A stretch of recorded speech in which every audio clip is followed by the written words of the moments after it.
So this rose has only been in 1 year, so it's probably a 2 to 3 year old rose.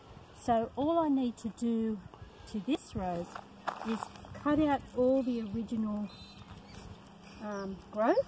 So that's just this spindly bit, and these taller canes, because they're fairly new, I'm going to prune them around this high each.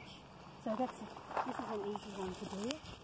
So what you do is you just take everything out of the way so you can easily prune it. So that's just ease of access.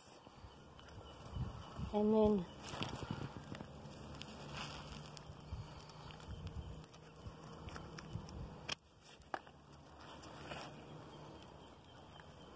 prune that one off there, and prune that one off there.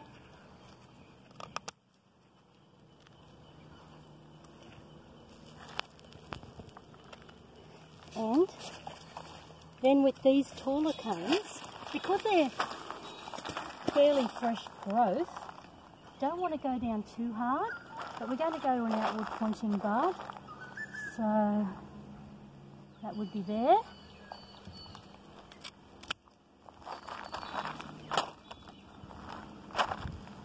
Here. And there. And that's it, that rose is done. That was an easy one.